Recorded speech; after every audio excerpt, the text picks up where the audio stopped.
Hi, good morning, good evening, good afternoon, everyone. This is our current edition of AC Milan podcast. You'd be surprised that it's only me that I'm, from the usual crew that is here, but unfortunately, Rajat is out with an infection. Sam could not make it today, so we have a new guest today, Hussain. He's from UK, and he's a true Milanista, through and through. So we felt that we would have a chat with Hussain today. Hey, Hussain, thanks a lot for Hello. coming on to the AC Milan podcast. Why don't you just introduce yourself? Hello, everyone. Well, firstly, thanks for having me. Like, it's a pleasure for me to obviously share my info about Milan. And yeah, a quick intro about me. I've been a Milan fan since as long as I can remember. I started watching football when I was 5 or 6, and I grew up in Italy. So, growing up in Italy, grew up near Milan and had the chance to either support Inter Milan or AC Milan. And obviously, because I was a big Kaká fan, that was the reason why I started supporting AC Milan. And from the get-go, it was like love at first sight. I fell in love with the red and black colours, and ever since, even moving to the UK, that didn't change. And I've been following the team every day, all the time. And like you see on my Twitter as well, like I tweet away Milan all the time because I just love these red and black colours a lot. And looking forward to sharing my input with you today for what's about to come up. Thanks, Hussein. It was good that, at a very early age, you had the temptation from the Yeah, other side, from the dark side, yeah. Cause but you stayed on the on I the mean, right thanks to side. Kaká, I'd like to say, yeah, because Kaká really made me come towards the red side and not stay on the blue side. So definitely, yeah, Kaká is the big main man for that. That's right. I'm That's glad. I'm right. glad Yeah. for that. For us, everything we see everything through a lens of red and black.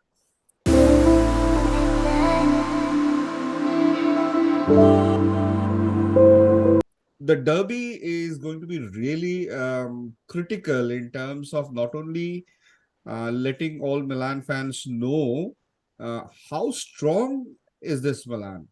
Because a lot of us feel that this team has grown like exponentially from where it finished in May. It's Yeah, just 3 months back, and they have grown exponentially basis the new members that have come in, the yeah. new tactics that Pioli is using. Instead of 4-2-3-1, we're using a 4-3-3. It's more dynamic as well now. Yeah, much more dynamic. We're having these inverted wing backs, and a lot of new things are happening.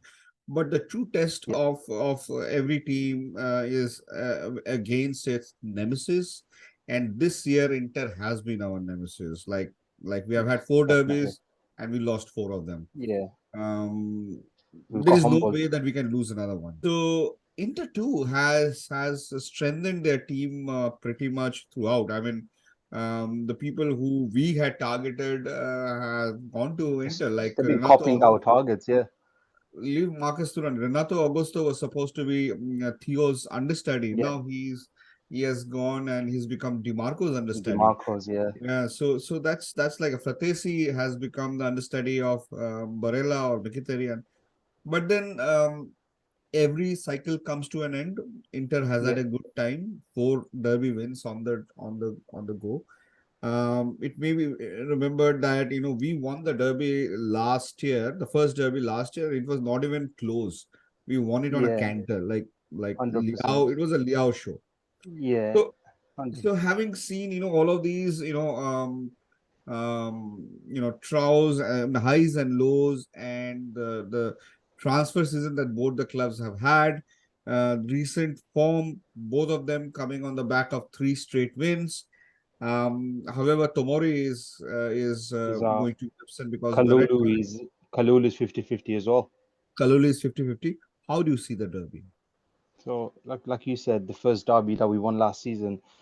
After we won the derby, I was so optimistic about skill into we're gonna do so. And as I got humbled last year, but for me, the first time we got to play them 4 times after, and every single time I was optimistic before the game, and every time we got into the game, our team just looked very nervous, and they just didn't. play with balls, if you could say that. And in the end, Inter got the best of us. This time around, something similar is happening. Like always, I'm feeling very optimistic about the derby purely because we've had a great start to the season. We've been playing some good football. Like you said, some of the new signings have already come in really good, especially Reindeers, Loftus-Cheek, Pulisic. They've already integrated so well into the team. So naturally, as a fan, I want to feel optimistic coming towards the derby. But at the same time, I've been watching Inter Milan as well from the start of the season, and I know they've made a few changes, but they're still looking strong. And for me, as much as I'd like to say that Milan are the strongest team in Italy right now, you got to be honest and say that Inter Milan, because they've still got a bunch of players from before as well, and they've added a few new weapons in, and they're looking really strong also. So really and truly, it's hard to say who can win the derby on Saturday. It'll be down to who comes with a stronger mentality for me.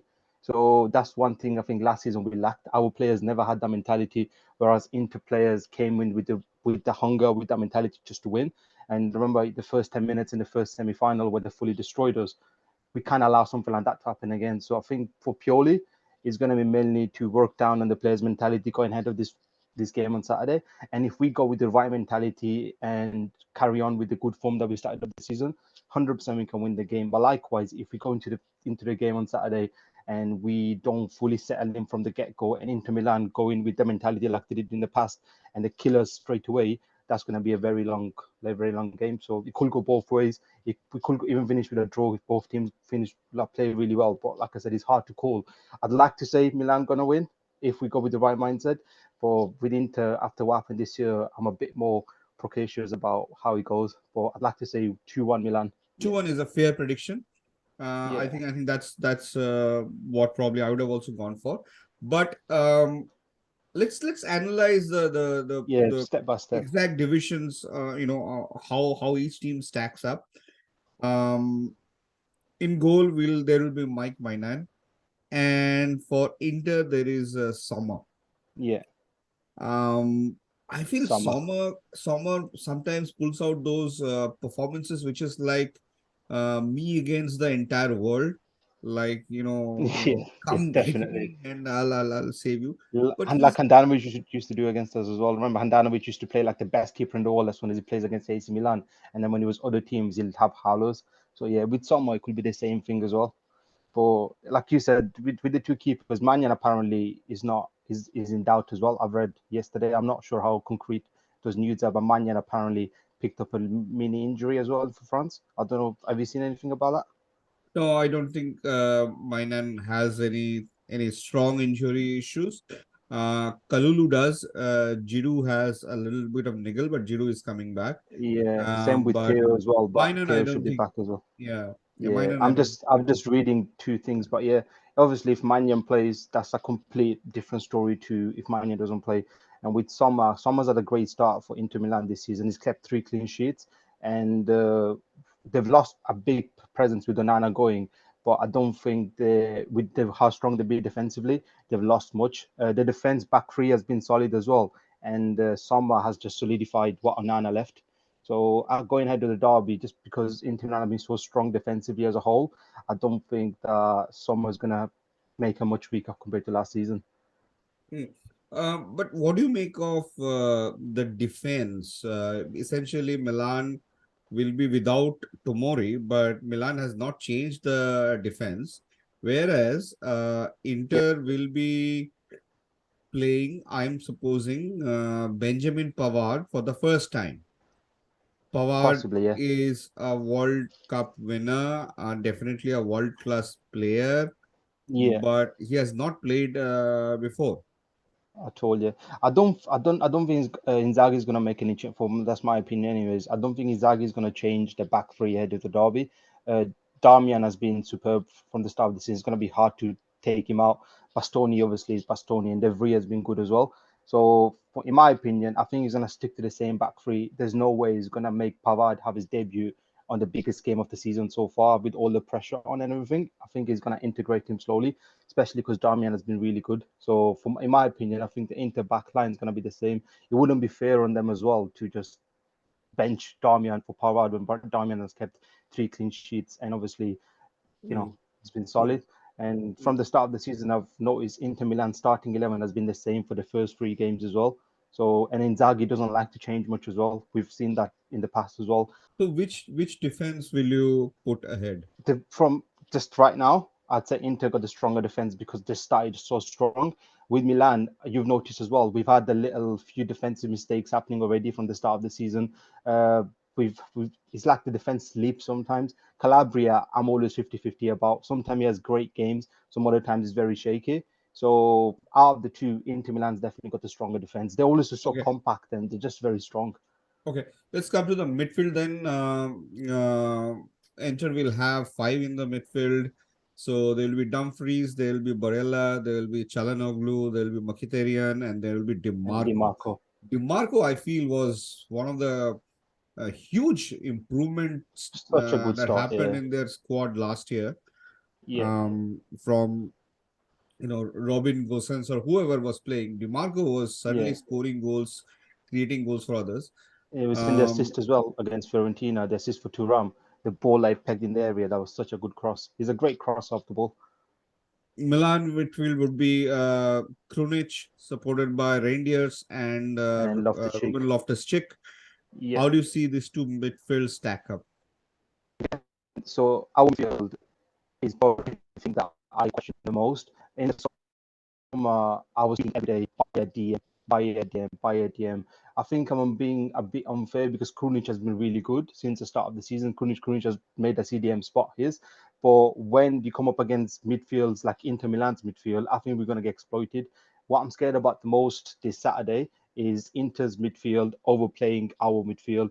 Uh, Barella, Çalhanoğlu, and Mkhitaryan and head with the two fullbacks, they're going to be too powerful for our midfield. Against Roma, I don't know if you noticed, but at the left side of our pitch kept on having open spaces. Reindeers, when he was going forward with Theo, we had a lot of space. We used to give a lot of space, and Roma didn't exploit because Roma don't know how to exploit spaces. But a team like Inter Milan will punish us for any little space that we give. And we've seen that in the past. And I think the battle of the midfield is what I'm worried about the most ahead of this derby. Inter's midfield is a lot stronger than ours. Even though Loftus-Cheek has had a great start, Reindeers, I'm already in love with the player. He's such a great player. He's so good on the ball and everything. Strike first. Let's start with Inter Milan. Lautaro and Thuram, they've had a great start. Thuram, that everybody thought was going to be AC Milan player until the last minute. He's against the team that he's supposed to play for. Apparently, Thuram was a big Milan fan as well, which is a bit more ironic to why he chose Inter Milan. But yeah, they've had a good start. Lautaro, he's cementing himself as one of the best strikers in Europe now. He's such a good finisher. He doesn't show that for Argentina. He missed a big chance against the other day, but when he puts that Inter Milan shirt on, he just turns into like one of the finishers in the world. So obviously, can't forget about. I'm always worried about if he can close him down or not. And from our attack, Leao, he started off the season a bit lazy, but we've seen against the Roma team, Leao could be lazy, but out of nowhere, he could do something magical. We need that Leao magic this Saturday, Leao more than ever. Like last season when he scored the brace and he was amazing in the derby, we need that again straight away. With Pulisic, USA are playing on Thursday night, I think, or Wednesday early morning.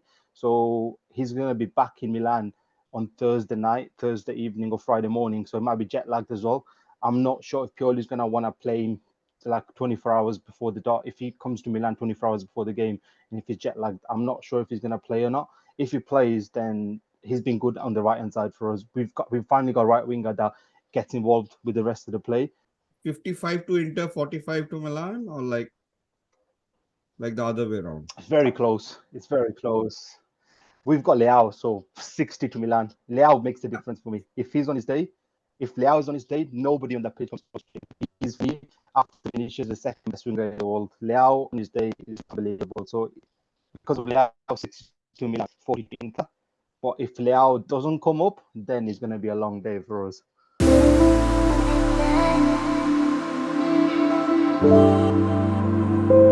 We not only have the derby on the weekend, we also have a midweek game against Newcastle. Our Yeah. first match of this group of death that we have in Champions League. First of all, give me a prediction on the group of death, where you think Milan will finish. And second, tell me about the Newcastle match. Okay. So with the group of death, when it first got drawn out, I said this. if any of the four teams finish first, second, third, or fourth, it's not going to be a big shock because all four of them can finish first, second, third, or fourth. They all look good in their own ways. But Borussia Dortmund look a bit weaker this season, so I'm tipping them to come last. Newcastle, because they haven't got a squad depth, I don't think they'll be able to do this extra thing in Europe. So they'll come third for me. So they'll probably go to Europa League. I'd like to say Milan can top the group because we've got the capabilities if we really go with the right ball. I don't know if the players' mentality might be ready for like PSG away. We might just go there and in the first 10 minutes be scared to get into the game. So because of all of that and because of how PSG got Colomwani as well now with Dembele and Mbappe, they've got a really strong team. I'd say Milan second and PSG first against Newcastle. So I've been watching a lot of Newcastle and I've watched them play against Brighton just before the international break, and Botman wasn't playing. And without Botman, the defense looked all over the place. Brighton were just running past him. The left side with Dan Burn and Matt Target as a left back was opened. Brighton kept on attacking him. Tonali looked a bit shaky as well, but the Newcastle team is definitely beatable. Last season, the biggest strength was the defense. They've had a very solid defensive line, and obviously they didn't score many goals. They struggled to score goals for a big part of the season, but the defense was the reason why they got Champions League football. But without Botman, that defense just completely phases out. And I don't think Botman might be back for Wednesday because he was out for like a I think ankle injury. Whether he's back or not, I am confident that our team, because he's got more experience than Newcastle, will be able to beat them. Especially it's the first game at home in the Champions League. We need to have a strong performance. So I'm really hoping that especially after the derby. Hopefully, if we win the derby, we'll have that enthusiasm, and then we take that out on the Newcastle game and start off the group really strong. And hopefully, we just really beat Newcastle with a big margin, so like 2-3 goal difference for Milan. Yeah, whatever happens in the group league, whether Milan qualifies, doesn't qualify, qualifies for Europa League, you have to win your home matches. Um, you have to think that Yeah, winning those home 100%. matches gives But you we've seen not only the a advantage big of difference. Yeah, the chances of qualifying, but also they add to your coefficient when you come next. Milan could have been in yeah, pot we two. need that. Milan could Yeah, have been that in was pot really two. annoying. Yeah, if Like you we can see, were in pot. Arsenal was in pot two and they didn't play in Europe Champions League football for about 7 years, and we Exactly. were in pot three and we got a semi. It's really annoying. So yeah, definitely we need some more Yeah, yeah. coefficient points. Yeah, if Yeah, Arsenal, despite not being here for so many years, could finish in pot two. Inter, despite flopping for so many years and just basis one Champions League final run, they are in pot. They were in they were in pot pot two two. as well. It's simply We've had Lazio in pot three with us. Lazio in the same pot as us, and that's a joke. I can't remember the last time Lazio played Champions League football. Did you get what I mean? yeah, Like they played against the loss against Bayern a couple of years ago really badly, but prior to that, Lazio's European pedigree is yeah, nowhere close to Milan, and we're yeah, in the same pot as them. yeah. And Lazio got much easier group than us as well. If Roma had qualified, Roma would have been in pot two too. That's a So joke. that's hilarious. But Yeah, the basic thing is that as a Milan fan, you have to. I mean, you have to think that you can win your home matches. If you cannot win your home matches, if you are losing at home, and that is where that's bad. I'm really again, I mean, like the Inter match will benchmark our progress in terms of the domestic ambitions. Similarly, the Newcastle match will benchmark our ambitions for Europe In the because we have Europe. been historically poor against EPL teams since Yeah, that rainy night when Kaka and Clarence Seedorf hit two goals in the first 10 minutes and Milan thrashed Manchester United 3-0. we've been cursed. We've been cursed after that. Yeah, since that Uh, day, I think we haven't had a good time. Yeah, we did beat Arsenal 4-0, but then we lost 3 3 nil, 3-0 3 in nil the at other the Emirates. Yeah. this thing. In terms of quality, in terms of pedigree, the Milan players We have to say that we are better than Newcastle. Yeah, I think we come to this with this that project. Our team has come to the point now we have to show the world. Last season we did, we're going to the semi-final, but our team is experienced and strong enough now to if we play Newcastle home or away, even a Newcastle away, we should be thinking we're AC Milan. We won the Scudetto 2 years ago. We got the semi-final last season. We should be beating them. Same with Borussia. No disrespect to Borussia Dortmund, but if we played Borussia Dortmund, we should be thinking we have to beat them. And with PSG, we can go on par with them because we know our capabilities. AC Milan is capable on the day to beat anything in the world, but it's all about having the mentality and showing your skills. So I think with this bunch of players now, it's time to show the world what they're made of. And for you say that we have to win the home games, but in the past you've seen against Atletico Madrid at the San Siro and Chelsea last season, like sometimes the referee changes the game as well. Against Atletico Madrid, we completely got robbed. Remember that Kessie red card, that stupid penalty on Kalulu, and all of that. Even last season, that Tomori is sending off. So as much as we try, we have to always also hope that the referee doesn't screw us over, because we've had a really bad experience with referees as well. Fingers crossed we don't get a bold Turkish referee, because bold Turkish referees from Milan need to stay far away. I remember against the Atletico Madrid game when we lost, I was so annoyed. I was so angry because that was one of the biggest robberies I've ever seen. So fingers crossed, if the referees are good, I'm positive, I'm confident that we'll do really well in the Champions League. So definitely, I think this confidence that as a Milan fan we are having is basis the success we have had in our transfer season.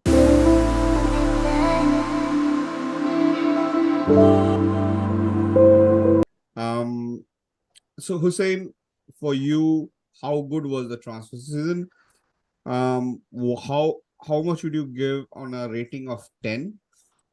And what do you think we did not do in the transfer season, which may come back to Bite bite us us in in the the back? ass. So I give transfer, I give him an 8 out of 10. I was going to give him a 10 out of 10 if it's Santaremi, but because we never signed Remy, I give him 8 out of 10. I think that Moncada and Ferrani done an amazing job. He didn't start great because when they sold Tonali and everything, I was actually a bit worried that what's going on here. Is a new management just gonna cash in all the money? They're gonna just take it away. But I did say give them some time. Let's before judging them, let's give them till August, and then we'll see if they're actually ready or not. And I was glad that I gave them time because they've done an extraordinary job. We've got this new dynamic team with the money that we got from Tonali. I think we spent that really well. We needed a right winger for so long. We bought two top quality right wingers. We got rid of so much deadwood as well. So in terms of ins and out, they've pretty much done everything they could have. They've got a lot of areas that we needed, but they still didn't get everything. So a backup for Theo, which we didn't get. I know they're saying that Bertasagi is going to play a bit more, but he's a Primavera player. Pioli doesn't really trust youngsters that much. So I don't know how much Bertasagi is going to play. Pioli has already played Florenzi at left back. So a backup left back was supposed to be bought. A CDM was very important. I think that's what's going to bite us in the back. Like I said, I'm being a bit unfair on Krunic because Krunic has had a great start. But when we play against the stronger midfield until Benacer comes back, I think Krunic might get exploited. I'm not saying that will definitely happen, Jovic, but you never know. Taremi was literally my dream striker. I've said about Taremi for the last 2 months. Give me Taremi because he's perfect for the way we play. We never got him in the end because of Portuguese, whatever was happening with the Portuguese agents. But not getting a striker is definitely something that might cost us big time this season. But not buying a proper DM, like Dominguez was available for 10 million euros. We should have went for Dominguez, the Bologna. He went to Nottingham Forest for 10 million. For me, that was a really good price. Not getting a Theo backup left back, and it's also right back as well. Calabria, I've made myself clear. I'm not a big Calabria fan. He plays good sometimes, but is very inconsistent. Kalulu has dropped off a bit as well last season, so we needed to get a proper right back as well. Not getting a right back, Theo backup left back, a CDM, and a striker. Those four positions supposed to be covered as well. But aside of that, our Mercato was, I think, the best Mercato in Italy, but it could have been better. Yeah, definitely. I can't disagree with you there. I think Batasagi will not play. It will be Florenzi. Yeah, And that's what I mean. Krunic is, let's say, he gets a couple of yellow cards or a red card, and then Yasin Adli is playing in that. I love that guy. I think Adli is very I love talented, him. but I don't think He's he's the a biggest DM. Milanista I've ever met. He's not a DM. Yeah, it's a new position for him. Yeah, Yeah, he could be a register, but he's not going to be the yeah, person who is going to make those tackles and get the ball, yeah, get the ball back. 100%. Um, When do you think Benasser is coming back? What's your thoughts? Benazir, I'm very unsure because there are two news that about Benazir that is out there in the market. First news is that Yeah, whenever he comes back, he's going to go to the AFCON. Second thing is Yeah, that there is a deal that is probably waiting for him in the Saudi league, yeah, and I read that as well. I don't know how much truth is there, but even if he doesn't go to the Saudi league, he is going to be there in the AFCON till end of February. So, Yeah, and who knows what will happen after yeah, that. So, I'm reading that he's gonna come back in November time. That's what I've been hearing. That's the reason why we never saw. I read on Twitter that we didn't sign a CDM because Benasser's injury comeback is quicker than expected. So I'm hoping if he comes back in November, Benasser in the CDM spot with Rangers and Loftus-Cheek, that would be a beautiful midfield. But I'm not sure how true that is until Benasser comes back. Like I said with Krunic. yeah. So I would have definitely liked Nicolas Dominguez to come back, especially a swap deal with, let's say, somebody like Selemakers. Yeah, That yeah, was like heaven sent kind of a thing. Like, yeah. so Dominguez would have been really helpful. But even after Dominguez went, I am still hopeful. I'm still dreaming, maybe, or still drooling, maybe that one day they will bring I know, Federico I know you. I know Redondo, you're going with Redondo, aren't you? Federico Yeah, Redondo yeah. from Follow from his father's Argentina, footsteps. because this guy is someday he's going to go for 100 million. So why He- not buy him I, now? I haven't seen much of him, but I've seen highlights of him, and he looks for like his age. He looks unbelievable. For me, especially if we sell Benassa, we need to buy a ready-made CDM. We can't keep buying youngsters. For a position like CDM, we need somebody that's already ready to come in. Redondo can come in. We can buy if you find him for 10 million euros, bring him in as like a backup player. But we cannot have a player that's not ready yet to play as a CDM because that's like the most vulnerable position for me. Yeah, yeah. So if you're looking for ready players, I think there is a guy at AZ, or PSG. I think Wayfar, Patrick Wayfar, Yeah, with his his statistics look insane. He Max can jump Wayfar. higher than NBA players. He's great passer, great defense. Yeah, Yeah, he Max I've Wayfar from seen Feyenoord. quite a lot of him because yeah, I've seen his stats, his statistics on the Opta are amazing. Like he's Yeah. great on the air, great passer, great defensively. He can do it all. For I don't know, the management probably feel like Benassa might come back soon, or maybe they've got big faith in Krunic. I don't know. Who do you punt for that striker position in place of Giroud? Assuming that Luka Jovic, he manages to be the backup. Who do you Yeah, come next year? Who do you punt for that position? so I've been talking about this guy for 2 years now, and we strongly linked him. David from Lille. He is the perfect striker for us. I've seen him play. His Lincoln play is amazing. He's rapid. He's a great finisher. He's proven, and he's a great for Canada. He's a great leader as well, and he's still young. For me, David will be the dream striker for me. Like he's my option one, and I've been saying it for the last 2 years. Get me David at AC Milan. David with Chukwueze and Leao. Hopefully that front three, if they reach the potential, could be disgustingly deadly. Like we could go far with that front three. So David is my dream striker. Hmm. But there could be a few strikers that may come out from the PSG stable. One Yeah. I can think of whose contract is expiring next year and whose favorite club in Italy is Milan. Although his wage might be a little bit high on the higher side. Shemi and you start saving up money to give to Moncada to pay him. He's Yeah, had a Robinho shirt, so I yeah, mean, yeah. it can he can put him back start on the left wing. We can put him back on the bench, Leao, and then it's like reserved to Leao for a bit. But now I don't think Mbappe is gonna come. He's gonna go to Real Madrid or he might go to the Premier League.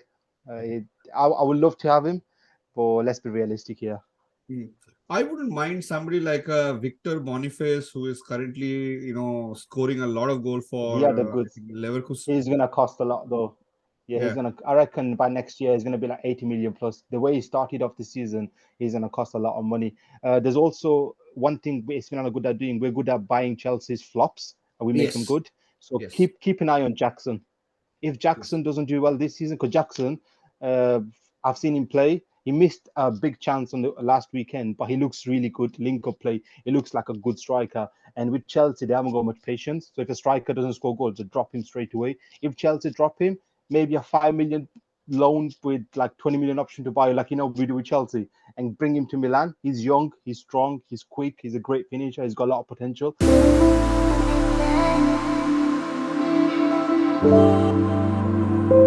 Anyway, thanks a lot, Hussein. But before we finish, what is Yeah, your prediction prediction. for the season, both domestically as well as in Europe for Milan? Okay, so in Serie A, yeah, I think it's going to be two-horse race with us and Inter Milan. Because we haven't got a CDM, as much as it hurts me to say, I need to be realistic here.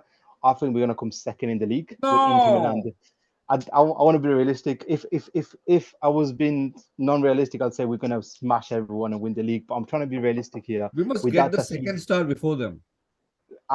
that's why it hurts me to say, because I want to get the second before that CDM. I'm a bit worried that that's going to cost us some big points this season. So in the league, I'm saying we're going to come second. Hopefully I'm wrong, obviously.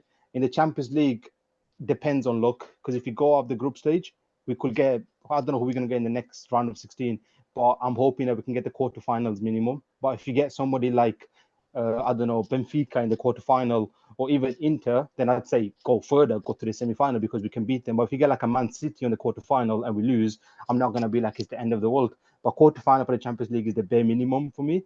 And the Coppa Italia, win it. It's been so long. Let's get a trophy back in, domestic trophy. If we can win the league, win the Coppa Italia. So second in the league, Coppa Italia, and quarterfinal minimum in the Champions League for me. I was going to say, what's your predictions?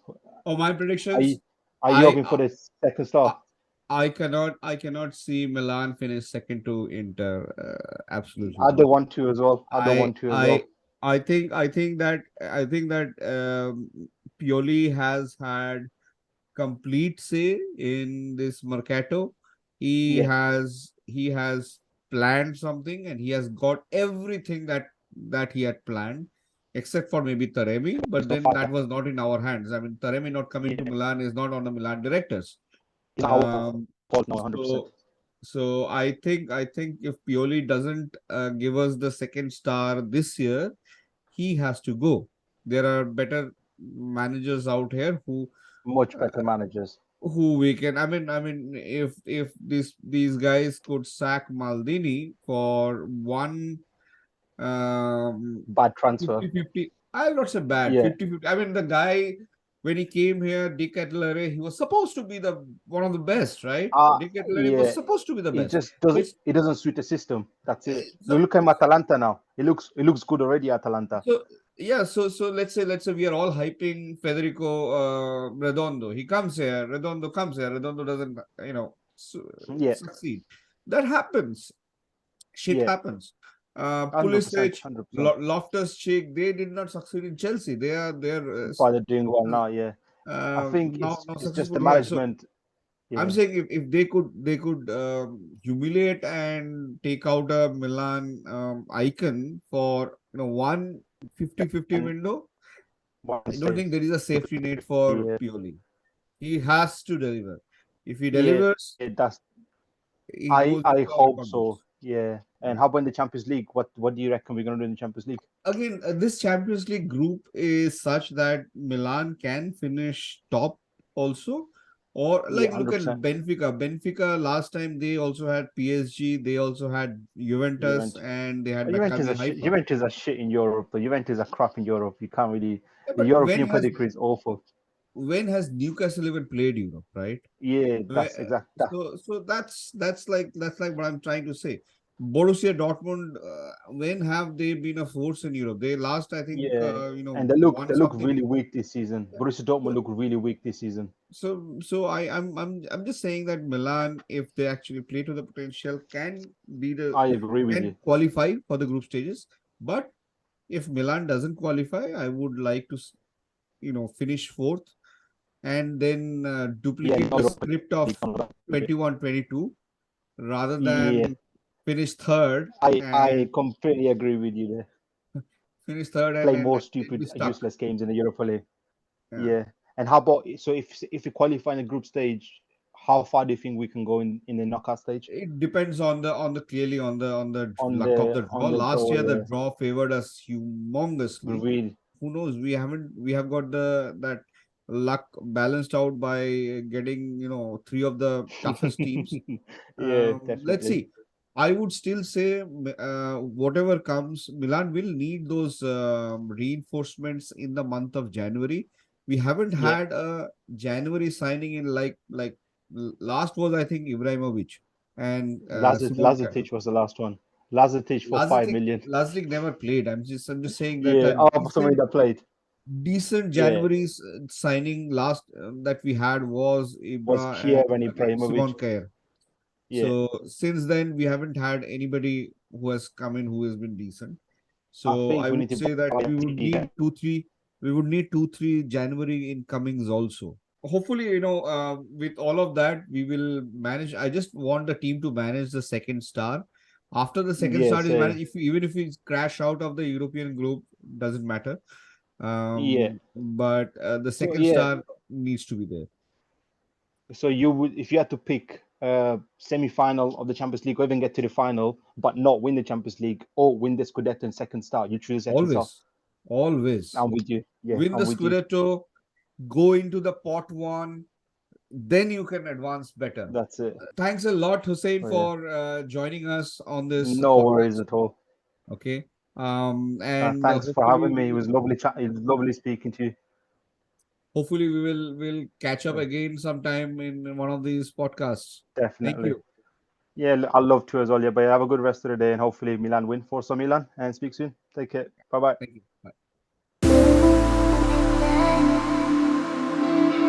Bye.